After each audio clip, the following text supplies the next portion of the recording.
Cape Town Sailing Week is brought to you by Cape Town Tourism. Cape Town. Live it. Love it.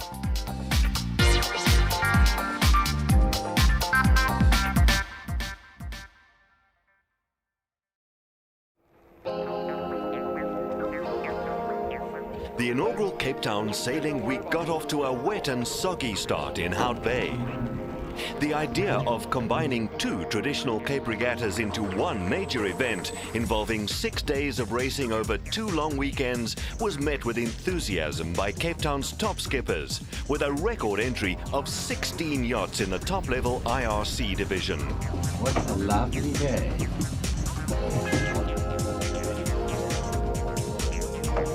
The traditional spirit of the Admiral's Cup and Table Bay Sailing Week have been combined into a premier and highly competitive sailing regatta, attracting a big fleet of 40 yachts to compete in the 4 divisions. The Golden Bow, we're going to have Constantine Mast doubling up as mid-bow. Are you happy with that sport? A lumpy sea and strong northwesterly winds gusting up to 30 knots at times created problems for race officials to lay the marker buoys and set the course. There would be tough competition in the IRC division, and the top crews would have to sail consistently well over the 6 days to beat AL on handicap, a modified FAR 38, skippered by Robert van Rooyen. After a 2-hour delay with crews sitting offshore in rain and cold conditions, racing finally got underway.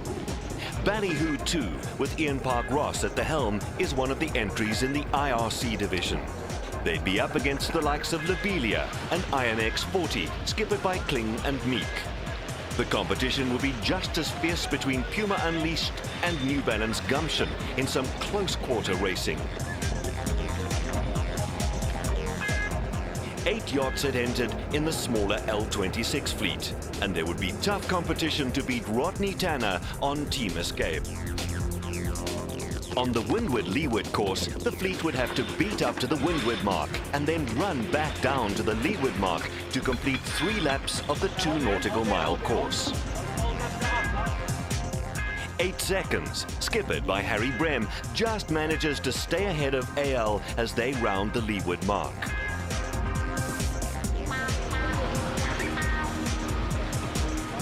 The tough conditions resulted in damage to sails and equipment, but nevertheless still produced some spectacular sailing, with crews battling it out as they round the marker buoys. The crews certainly have to work hard to get maximum performance from their craft.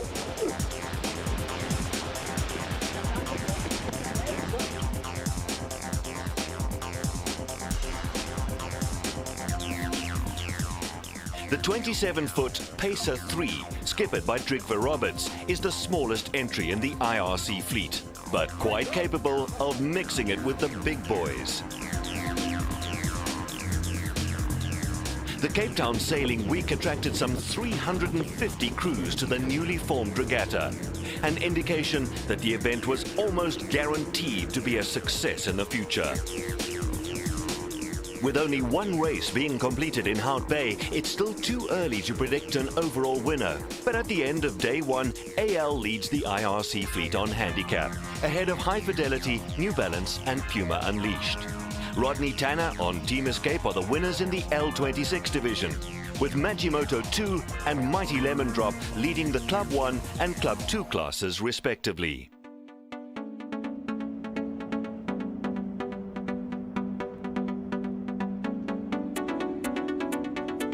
With the forecast for light winds coupled with dense fog, day 2 in Hout Bay wasn't looking too good. The weather gods simply refused to play ball with the sailors, and it was a long day of waiting back in the clubhouse for the fog to clear. We started the planning this morning completely fogged under, and round about from 12 onwards the fog started to clear, which it looks the way it looks now. But the wind is not there yet. Obviously, for the morale of the crews and everything, it's a bit strenuous, but it's part of sailing. We're doing a sport that is controlled by the weather, and no man controls that, so it's something we have to live with. By mid-afternoon, the fog had cleared, but the wind was still pitifully light. It would be difficult to race in these conditions. Full speed. The course was set in the confines of the bay, making for excellent viewing from the shoreline as the fleet lined up for a precision start.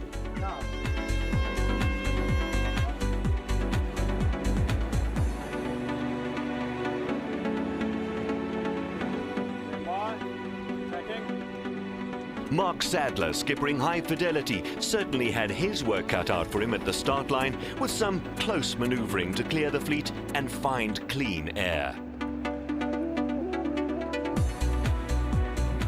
The light conditions proved to be very frustrating for the sailors, and in these conditions it was a true test of skill and seamanship. All the crews working the sails to get every bit of speed that they could from the almost non-existent breeze. New Balance Gumption, skippered by Sean Ferry, was the first to reach the weather mark, closely followed by High Fidelity. Okay, boys. And that was the sum total of racing for the day. An area of calm appeared right over the windward mark, and the race officer had no option but to abandon this race as well. So, after 2 full days and with only one race having been completed, competitors could only look forward to a longer offshore race scheduled for the next day. The third and final day of the Hout Bay leg of the regatta consisted of a medium-distance race back to Table Bay. But because of very light winds in the forecast, the organizers decided to bring the finish line to Clifton. AL from Royal Cape Yacht Club got off to a good start in a 5 to 10 knot breeze from the south. The bigger boats in the IRC fleet would have to make good time on this medium-distance race if they wanted to beat AL on handicap. On a short windward leg, the IRC fleet make a dash for the weather mark just off Komaki. Puma Unleashed, skippered by Hilton Hale, had got off to a good start and was a couple of minutes in the lead at the windward mark. With spinnakers set, the crews were expecting a good downwind reach to the finish, but this was short-lived as the southerly breeze petered out completely, leaving most of the yachts becalmed. Addison Cape, skippered by Frenchman Alexandre Monet, is also a serious contender. It took him 54 days to sail his 35-footer from France to Cape Town, arriving just in time to compete in his first race in Hout Bay last year. When you arrive here, everything is complicated because the weather is very, very hard to understand. The bay, any bay, Hout Bays, False Bay, Table Bay, everything is very hard to understand. And also the problem with the language. You know, to be on board and to manage to coach 7 crew is very hard for me. It's for that all the time I am a helm and I skip the helm, and the helm coach the crew. This is a very, very big challenge for me all the time. Mega Freight, a Simonis 35 from Hout Bay Yacht Club, is competing in the Club 1 division of the race. Having not been able to complete the first race, they'd be looking to score valuable points on this medium-distance race, as would Rodney Tanner in the L26 division.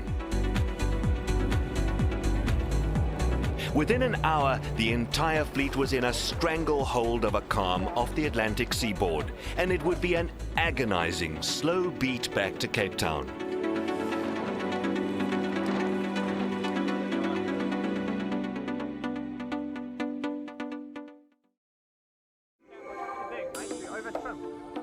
The exhilarating sport of sailing acts as a huge drawcard for many visitors to Cape Town. This not only promotes the city as a maritime tourism jewel, but also celebrates the region's beautiful natural resources. Cape Town is a very, very well established leisure destination. I think more and more can be done to utilize events like the Sailing Week to promote Cape Town as a fantastic host city for great events. Our maritime offering is unprecedented, and of course with the backdrop of the mountain, fantastic offering that Cape Town has in terms of lifestyle, fantastic facilities, and of course the high quality of sportsmanship makes it a perfect destination to host events like these. I think one of the beauties of Cape Town is that it has such diversity to offer. It's not just about a thriving CBD or a busy city. It's the fact that in and amongst Cape Town, in very, very short radius, you have these fantastic little fishing villages, beautiful little areas and communities like Hart Bay that is on offer to the visitor. So Cape Town really gives people an opportunity to really explore and really get into the heart of the people of Cape Town. And Hart Bay is a fantastic example of such a rich cultural offering with a legacy that stretches years back. So apart from just the obvious fishing experiences, the fantastic boat charters to Seal Island, it's got fantastic little restaurants, it's got a great sense of community, and I really am very, very excited to see the development taking place in a community like Hart Bay. And I think an event like this is very, very important in putting Hart Bay and the surrounding areas of our peninsula on the map. I think it's a great concept. We need the sailors and the competitors, as well as a couple of potential sponsors to buy into it. We've been quite fortunate with Cape Town Tourism having come on board.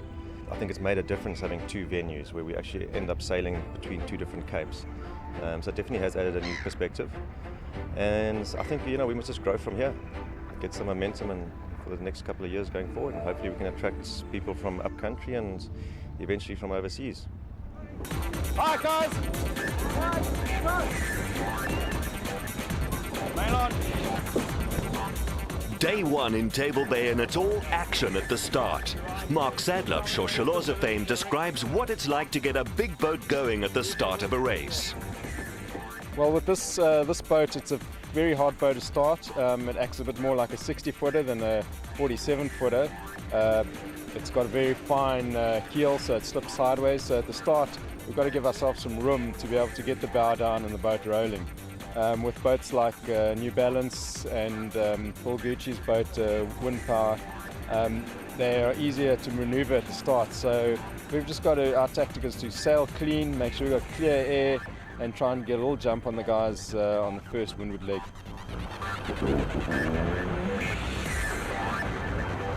After 3 disappointing days, the fleet eagerly anticipated some quality racing in the second half of the regatta. In the IRC fleet, it's not necessarily the boat that finishes first that will win.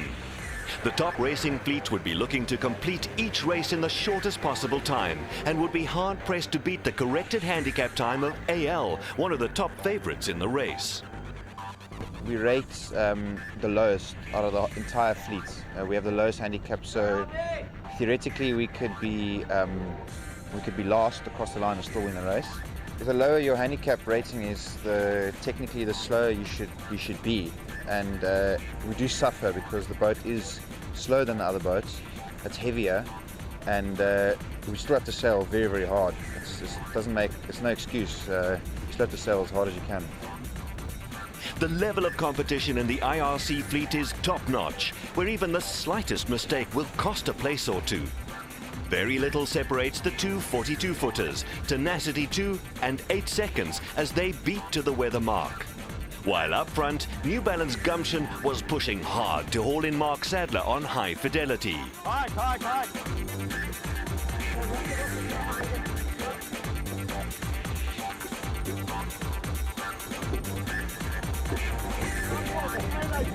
Rounding the gate at the leeward mark, High Fidelity goes onto a port tack as they reach for the windward mark to complete the last of 3 laps.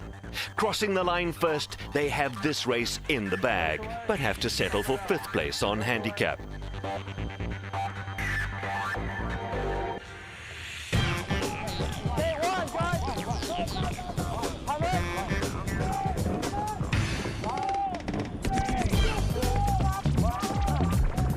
Race 2 of the day got off to a cracker of a start. We're on board New Balance Gumption, and there's tough competition in the IRC fleet.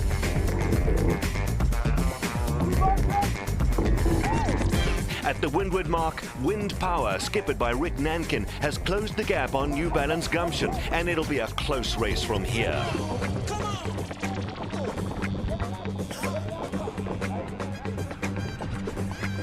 In the Bay race for the Club 1 fleet, the two identical Far 40s, Far Away and Majimoto 2, were battling it out.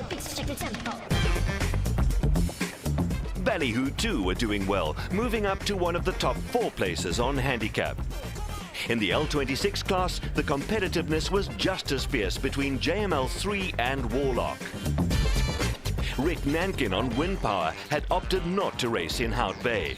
This was his first appearance in the regatta, and already his presence was being felt, putting New Balance Gumption, High Fidelity and Puma Unleashed under serious pressure.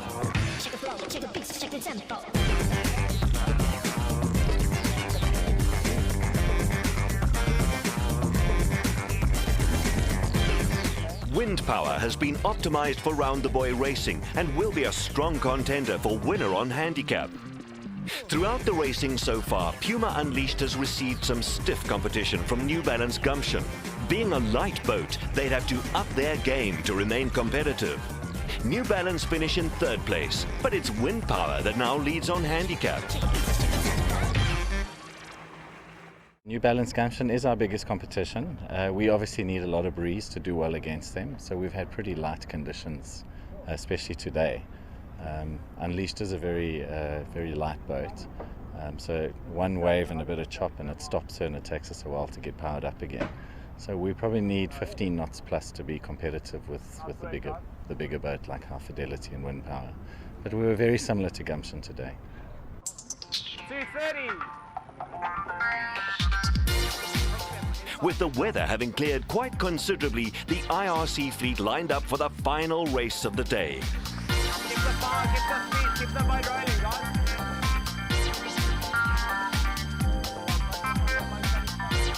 With several boats jumping the line, the race officer signaled a general recall. 2, 1, let's go. Oh, yeah, that's good there, guys. After a second recall, the fleet finally got off to a clean start.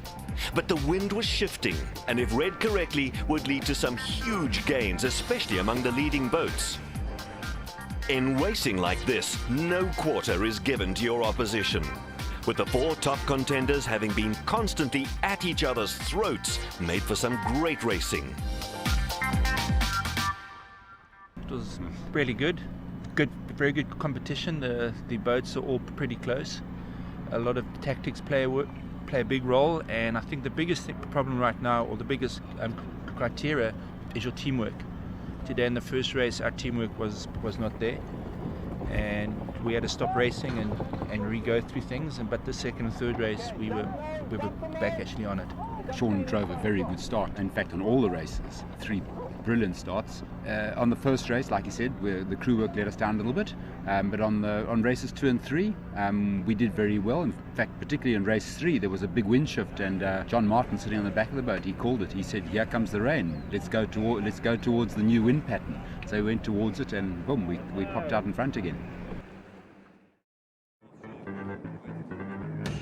As race officer, Doug Allison was responsible for setting the course.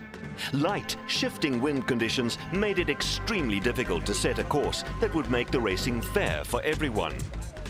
The course is what you call a windward lured course. So firstly the boats go up to windward. They beat into the wind, so zigzag up to the top mark. Very tactical, because if the wind shifts in one direction, it favours a boat over there. So the guys have got to put a lot of effort into being in the right place at the right time. And then from there it's downwind. The downwind is a run, again tactical, drive to one side of the course, the other side of the course, looking for better wind, more wind, better direction. What we've done at this particular one is at the bottom we've given them a gate, which is 2 buoys. So they can go through and choose to go off to the left or off to the right, whichever they think is more favourable.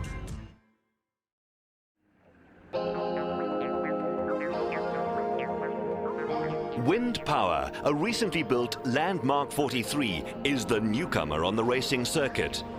Optimized as a racer cruiser, the Mark Mills design was awarded Boat of the Year in 2008. Wind Power is owned by Phil Gucci, who also acts as co-skipper.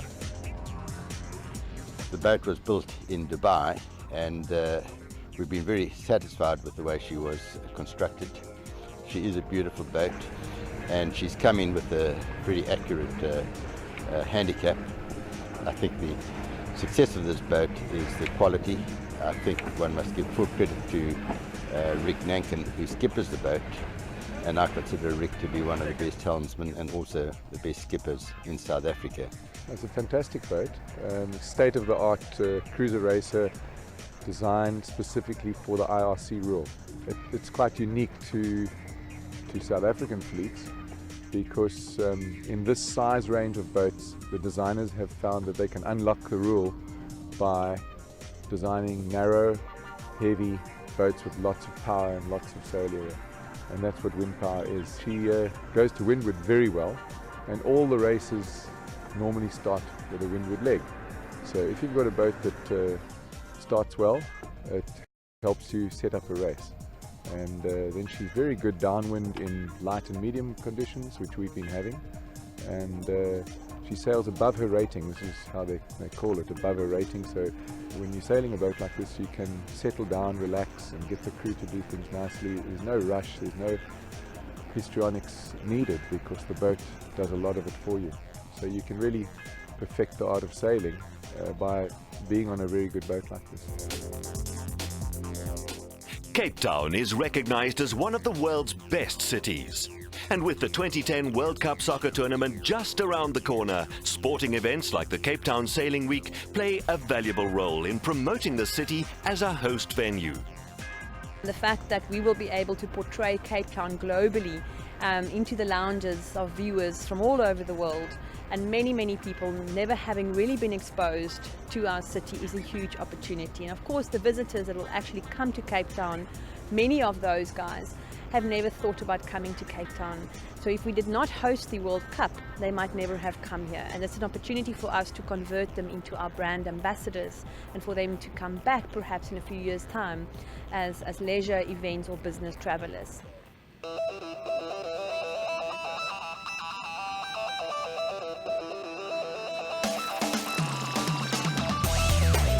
After yet another delay due to fog, the fleet was finally sent out to do battle in the final race of the 6-day regatta. The wind was just a whisper of 5 knots from the west, and there was not much more to prove as the battle lines had already been drawn. In most classes, the final results were almost fait accompli. With 8 races completed and with 2 discards in the bag, the final placings in the IRC fleet were very close, with AL still at the top of the log with Wind Power 1 point behind. In the L26 division, it would be a close call between Team Escape and Irish Mist.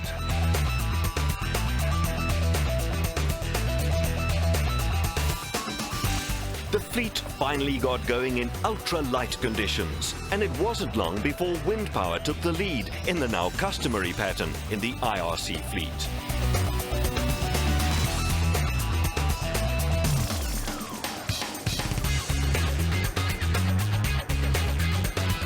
As the fleet headed to the weather mark, it was New Balance Gumption doing battle with Wind Power. But it was High Fidelity that came in from the right-hand side of the course to lead the fleet on the downwind run to the gate at the leeward mark.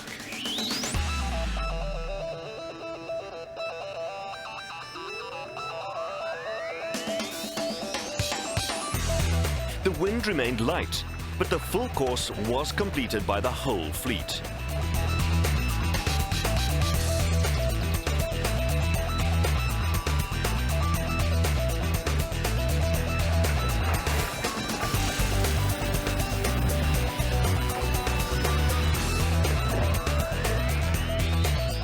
With Wind Power leading in the closing stages, all that was left was for the rest of the fleet to battle it out. 8 seconds and tenacity colliding at the leeward mark. In the IRC fleet, AL is the clear winner on handicap ahead of Wind Power and High Fidelity. First place in the L26 division goes to Irish Mist from Hout Bay, with Team Escape having to settle for second place. In Club 1, Touch and Go takes first place, with Mighty Lemon Drop leading the Club 2 fleet.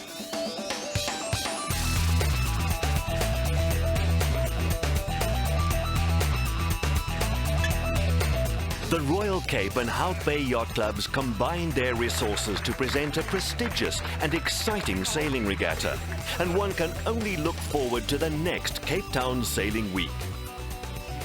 Robert van Rooyen and the crew of AL not only walk away as handicap winners in the IRC fleet, but are also awarded the Admiral's Sword, being the most competitive boat in the most competitive division of the regatta.